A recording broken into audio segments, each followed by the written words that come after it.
Welcome back to part 3 and our final part of reconciliations. For now, it's good to have you in the hot seat again today, and looking forward to your insights. How are you doing? Hi, Michelle. I'm good. I am happy to be here, and I'm glad that we are on this last video about reconciliations. Hopefully, our last video about inventory, and the last video we did talk about presenting inventory recons to clients, and we want everybody to know that we're not just going to throw them to the wolves, that we do have a plan in place to help with this. And I know that a lot of our inventory reconciliations are extremely complicated because we have various different things happening. We have bundles, we have cases, we have bottles, we have this, we have that.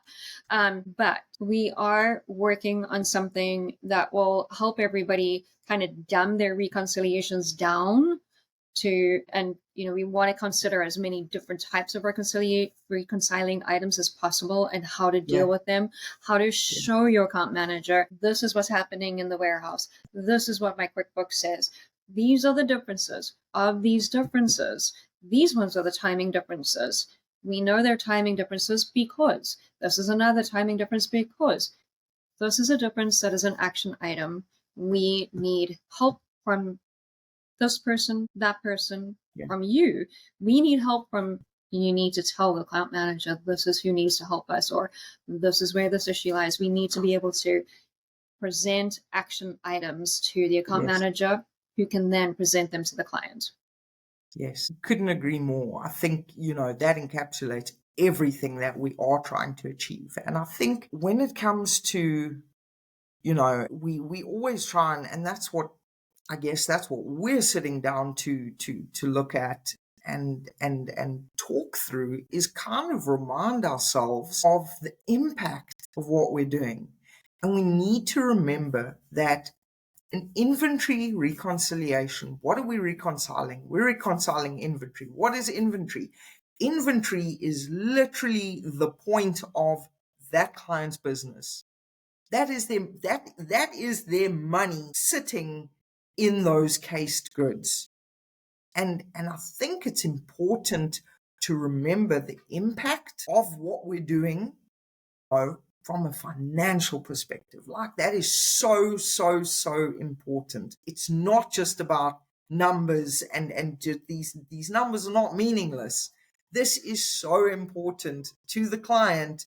It is, like I say, the whole purpose. It's what drives the business. It's their most valuable possession. And, we kind of need to have that reminder continuously going, that these are items, when there are issues to be resolved, they need to be resolved. I've encountered it a few times where, especially, and again, let's think about it from a practical perspective. You've got a warehouse that is not just your client's warehouse. Seldomly so. I've yet to encounter it. These are warehouses that hold a lot of clients' inventory. And there's also the element of human error. And I've had it where the numbers just don't make sense, and we ask them to check again, and they erroneously counted your inventory as someone else's. It happens. Human error still exists. It persists. And I think that sometimes we don't think about that when we are undertaking something like looking at a recon. There are sometimes very, very easy fixes if someone speaks up. And there's a high likelihood that things, we often look for the big, sometimes there's deferred revenue to consider. There is, multiple locations, like I said, and there's inventory en route to, let's say, the tasting room, and that becomes a timing difference. But the key to remember here is there might be different, like I say, locations, tasting room, warehouse to warehouse, but ultimately the premise of inventory in transit remains the same. Inventory exits one location and it needs to come into another location. They could have 50 different locations, but the end result and the process remains the same. Why has the inventory not popped up in, were the goods stolen? And it makes it particularly hard when we cannot see it ourselves. We're not sitting in the warehouse with an overview of all of the inventory and know exactly where everything is packed. So, So it is just a number to us. It's just a number to us. Exactly. And with that comes the risk that it becomes that checkbox exercise where I just need to do this and, we just need to get rid of these differences. And that's not the answer. Yeah. We need to think about what is, almost visualize what's happening with this inventory.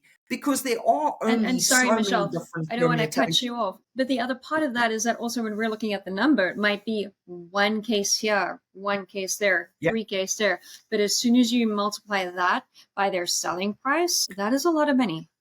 Yeah. That is a lot of lost profit where we're just showing the COGS for that now because that's gone. Absolutely. So like you say, it's not just one case here and there. Multiply that by, so you've got write-offs every month. That should raise a red flag. Absolutely. And like we've said before, it's not our job to make those differences go away. It is our job to find those differences, communicate those differences. But if we leave it and leave it and leave it, it really does, it can become our problem, and we don't want that to happen. And it is very easy to look at your inventory recon and say, oh, we're 2 cases off here, 4 cases off here, 6 cases off there. It gets down to it's down to 0. But what if that one SKU is their reserve label that they are selling at a lot more than the other one? Those are where these issues come in. So we really do need to do a better job of assessing, why are these differences here? Are they timing differences? Yes. Are they action items that need to be done? And who needs to be doing this? It's not always on us. It's actually on the client most of the time. And a lot of the time it's the warehouse. But we need to be telling the client, now it's the warehouse. And I was very fortunate. We have had issues with one of our warehouses, and the client recently is having the exact same concerns because they're looking at the warehouse numbers for their selling, and they're like, what happened to this inventory? I am lucky my client is using that. They're not using the QuickBooks inventory. They are using the Gorskop inventory because that's what their sales manager uses. But if it had been the other way around, I don't know. Yeah. And I think, that and just on the recon, I'm going to segue very quickly here because ultimately this all falls under the umbrella of reconciliations. But it makes me think about something as simple as a bank recon. Uncleared checks. For us, we've just popped it in there, and if one looks at a very rudimentary example, let's say there's 30,000 in the bank and there's an uncleared check for 28,000, and what happens when that check clears? Because most assuredly, your client is looking at their bank balance on the bank website. They are not looking at QBO, or they're not looking at the reconciliation. Their first port of call is looking at their checkbook. They're not looking at So this is exactly the same thing. Where's the client? We need to be able to say variances, alerting them, you're looking at this is your warehouse balance, or whatever the case may be. This is what's happening in QuickBooks, can be very, very different. And how quickly can we supply that information?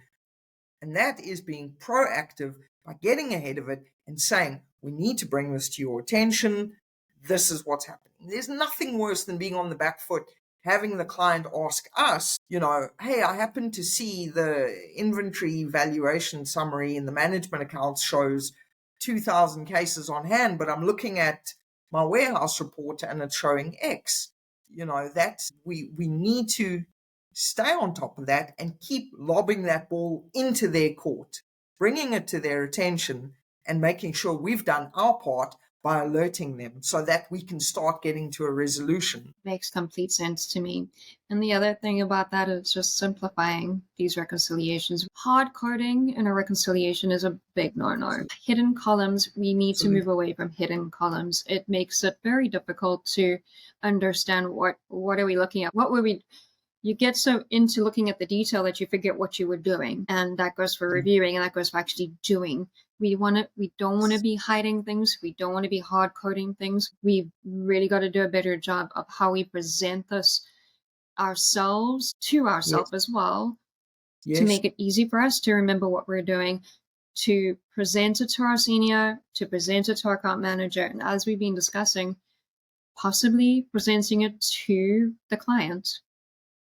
Yeah, because I think, just, and we don't want to labor the point, but it is a point that needs to be labored. So much time can be saved through something as simple as formatting and just how we are presenting the information. Hard coding in any situation is just a no. You cannot expect the person who's looking at it, the person next to you, you just cannot expect that they would know where that number comes from. And that's where time racks up.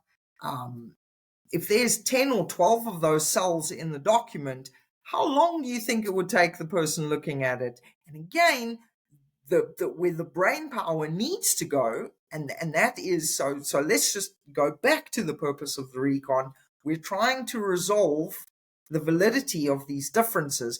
Instead of the brain power being concentrated there, I'm trying to figure out where these cells are coming from.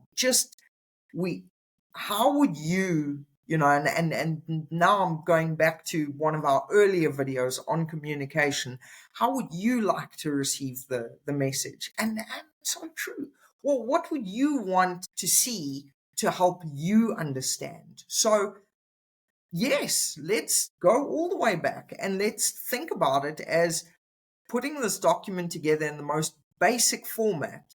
What is quality and what adds value? Good quality is the recipient with a reasonable amount of knowledge on the topic would be able to draw the same conclusion as you. And in the business of inventory recons, first and foremost, we need to be discussing the issues.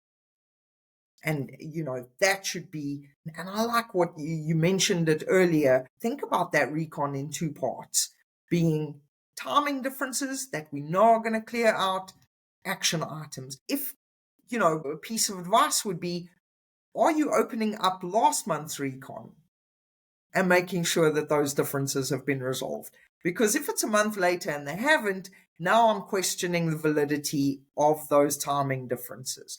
Is there an email? Sometimes it could be as simple as just popping in the screenshot of the email. If the client says they've got 500 cases in their boot, as unbelievable as that sounds, in their trunk, what they've told us. That's what they've told us. I mean, clients will tell you the Yep. most wonderful things, but as long as we've got that source piece of information on our file, we've done our bit. And that's what we Yes. should be looking at. Is it possible to fit 500? Debatable, but suspend your belief and make a screenshot and put that information in the file. Anything that you're putting And then down. send an email to the client the following month. Is that still in your trunk? Is that still in your? Did you make it safely? Yeah. Are your cases intact? It's all about we are doing the legwork so that they don't have to. So how do we help them? I mean, that's what we do every day. And this is no different.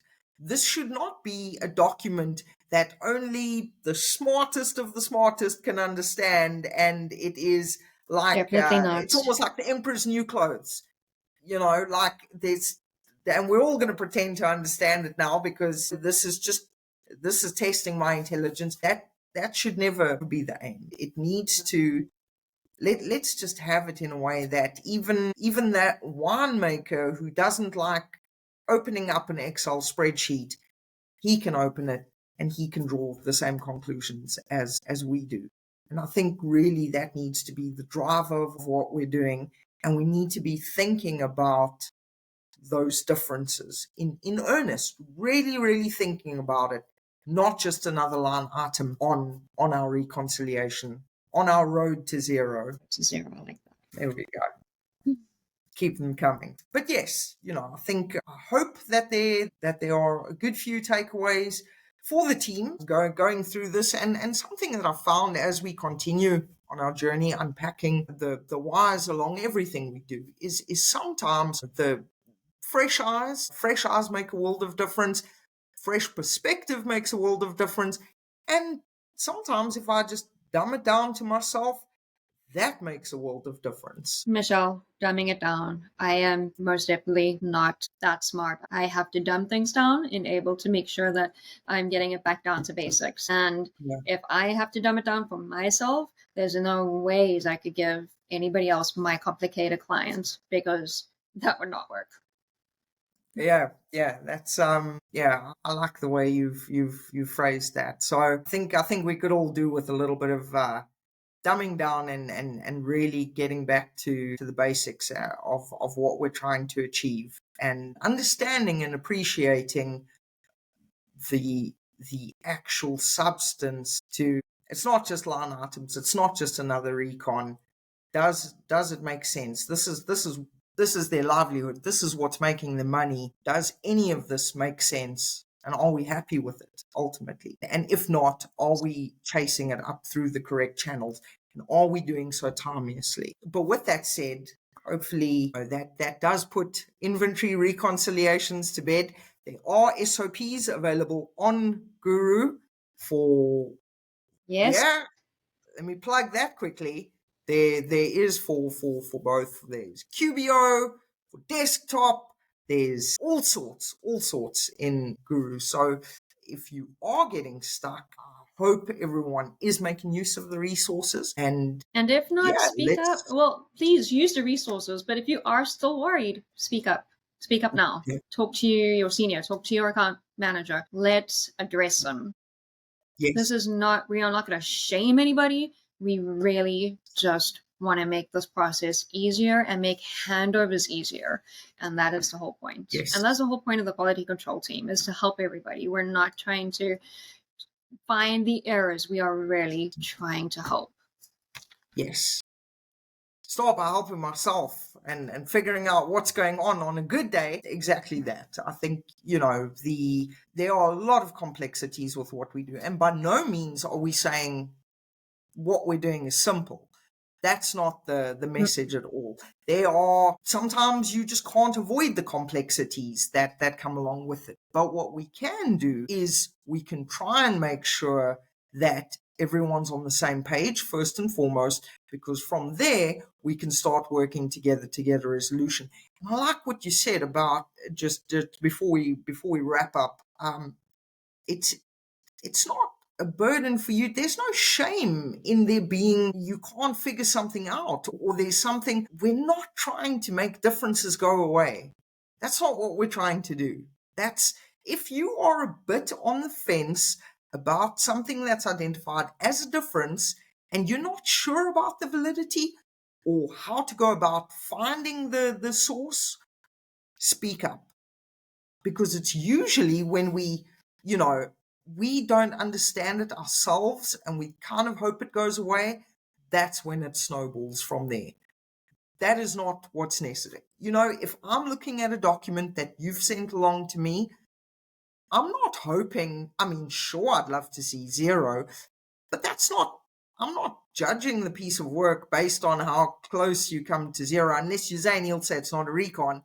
But what do I want to get out of it? I want to get out, how do we resolve this and how do we do what's best for the client? How do we give them the best information? So yeah, the recon might have a stack of differences, but that's not on you. What is on us is to do the best we can, proving the validity, and when we can't, running that up to the client, because sometimes it's not valid and the client needs to be aware of it and figure something out until we get to the bottom of it. It's that investigation, which is the second part of the entire reconciliation process. I can go on about reconciliation, so I'll let you stop me here, Candice. But please, I hope everyone makes use of the resources. And yes, perhaps the last time we discuss inventory recons. Sounds good. Thanks, Michelle. Thank you, Candice. Take care. Bye.